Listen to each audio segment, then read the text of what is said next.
Hello students, welcome to My Language, My Learning, Change the Way We Learn.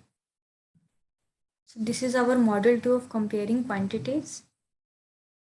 This model we will learn simple interest and compound interest. हम लोग इससे भी पहले lecture में भी बहुत सारे लेक्चर्स में भी पढ़ चुके हैं simple interest and compound interest, हमारा डेमो भी था, बट इसमें हम और थोड़े डिटेल्स में पढ़ेंगे और कंपाउंड इंटरेस्ट के भी बारे में जानेंगे थोड़े डिटेल्स में. Okay, so what did we learn in this model? We will learn what is interest, interest किसे बोलते हैं, सिंपल इंटरेस्ट के बारे में पढ़ेंगे, compound interest and then word problems related to it. Okay, so first is our interest. Interest किसे बोलते हैं? Interest is the, let's see, wait, या interest is the extra money paid by the institution like banks or post offices or money deposited kept with them.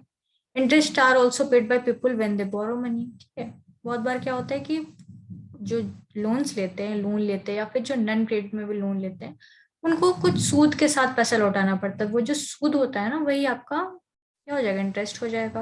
और आपका जो आप bank में पैसे जमा करते हो, तो आप 100 रुपीज जैसे आप जमा कर रहे हो, तो आप मान लो 120 रुपीज लेके जा रहे हो घर. वो जो 20 रुपीज हुआ ना, वो 20 रुपीज क्या है, कुछ नहीं, वो ही इंटरेस्ट है आपका, जो आपको बैंक प्रोवाइड कर रहा है. Okay okay, here is one question. Because of class 7 में आपने इसे अच्छे समझा है सिंपल इंटरेस्ट को, थोड़ा इसका क्वेश्चंस बनाया जाए. A sum of rupees 10,000 is borrowed at the rate of interest 15% per annum for 2 years. Find the simple interest on this sum and the amount to be paid at the end of 2 years. 2 years के बाद कितना amount paid होगा? So on rupees 100, interest charge for 1 year is rupees 15. On rupees 10,000 क्या हो जाएगा? Interest charge 15 divided by 100 multiplied by 100 rupees 1,500. So interest for 2 years क्या हो जाएगा? 1,500 multiplied by 2, which is nothing but 3,000 आ जाएगा. और amount to be paid at the end of 2 years, 2 साल के बाद कितना होगा?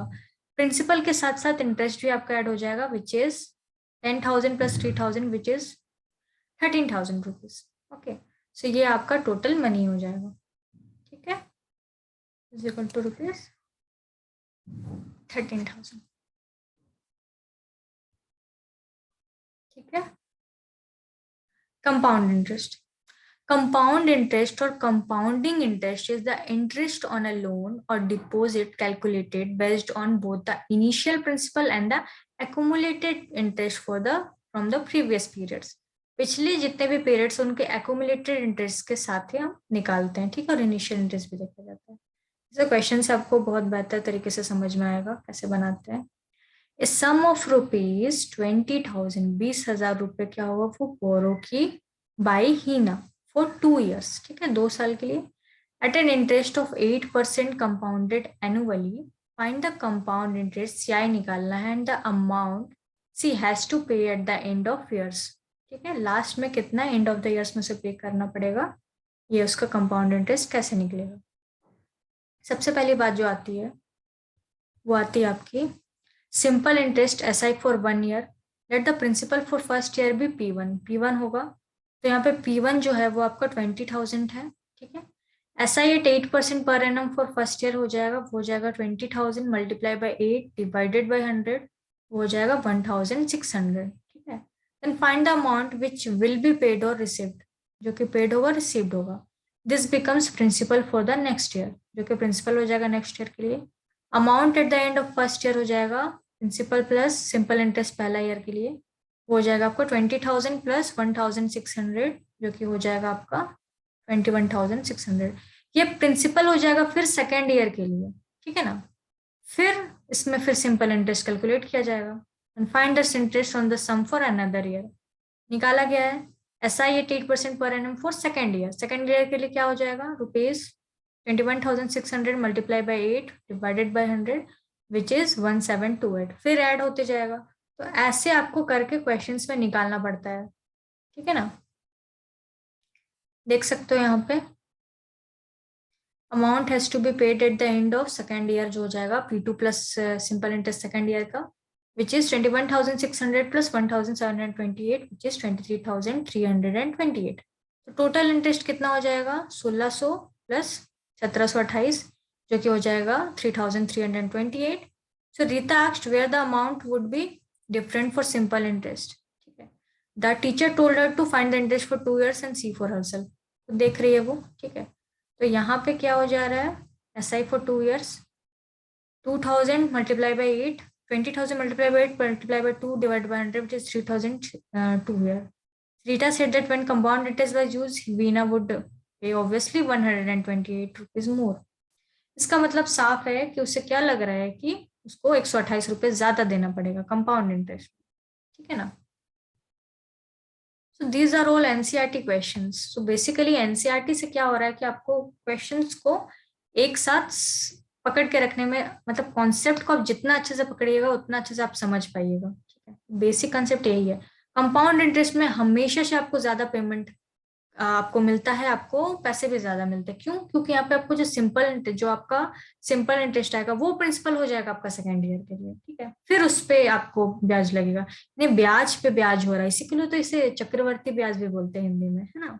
कंपाउंड इंटरेस्ट, कंपाउंड पे कंपाउंड. ठीक ना.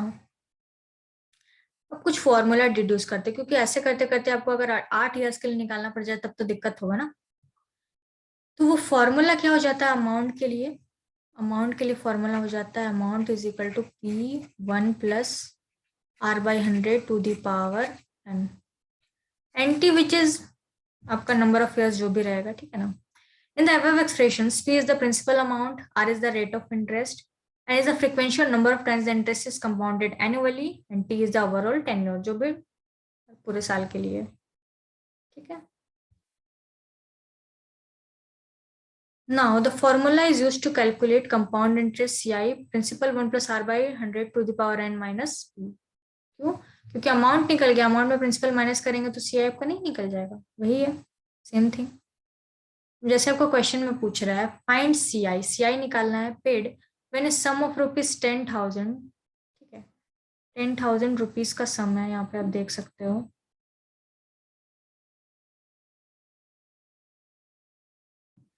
When a sum of rupees 10,000 is invested for 1 year and 3 months.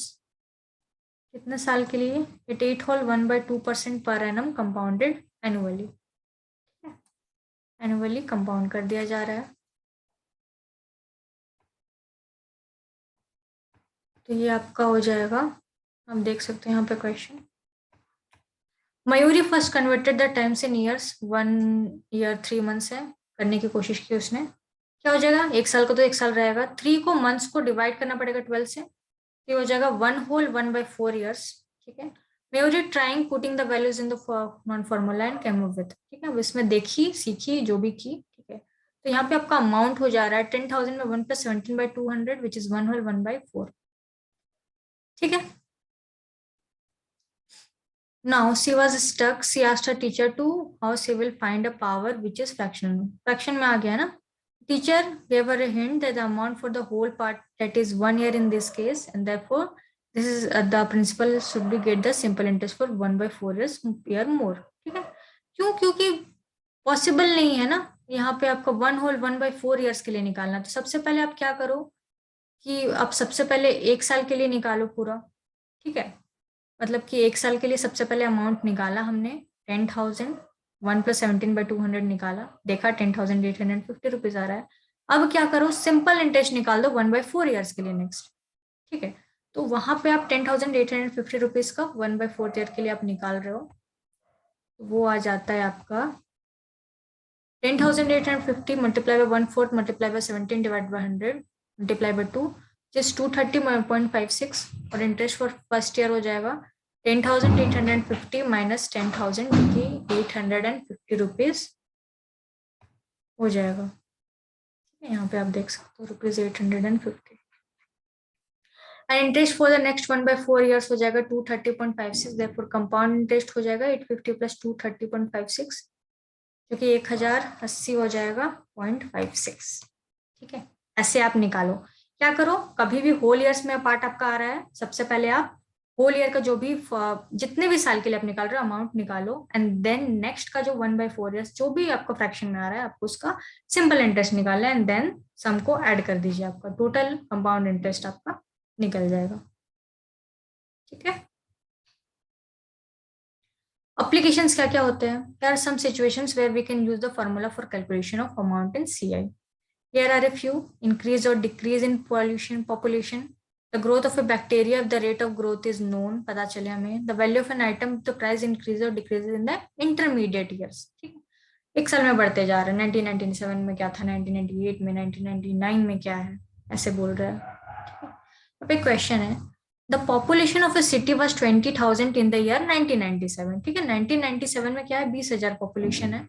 It increase at the rate of 5% per annum, हर साल चेंज करा। Find the population at the end of 2000 जब year आया है आपका, तब कितना पॉपुलेशन है ना, ये निकालना है। कुछ नहीं करना है हमें, सिंपल इंटरेस्ट, कंपाउंड इंटरेस्ट का ही फॉर्मूला लगाना है, क्योंकि इसमें कंपाउंडिंग वाली चीज आ जा रही है।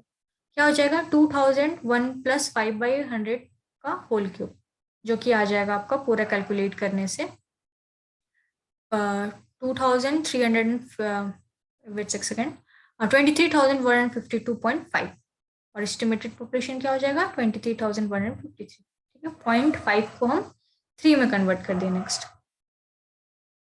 a TV was bought at a price of 21,000. After 1 year, the value of the TV was depreciated by 5%. क्या हो रहा है, वैल्यू घट गया। ठीक है, reduction of value due to use and age of the item, बहुत पुराना हो गया था, पुराना साल का टीवी था। Find the value of the TV after 1 year, 1 साल के बाद उसका कितना होगा। कुछ नहीं करना है, फिर हमें वही चीज निकाल देना है।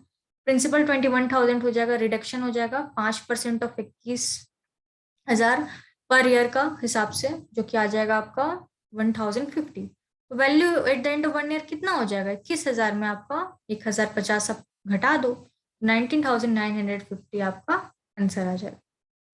So this is all about the module. Hope you really enjoyed my sessions of comparing quantities. So this is all about, हमने ratios, fractions, percentage, GST के बारे में पढ़ा, VAT, tax, now simple interest and compound interest के बारे में detail structure में पढ़ा। और इसमें हमारा क्या है कि क्लास 7 में हमने ऑलरेडी ये सब चीजें पढ़ी हुई है, बट क्योंकि एडवांस लेवल में इसमें क्वेश्चंस थोड़े आ रहे हैं, तो प्रैक्टिस करने की जरूरत है और थोड़ा और समझने की जरूरत है। That's all, concept वही है। So this is all about the model. Thank you so much. Thank you.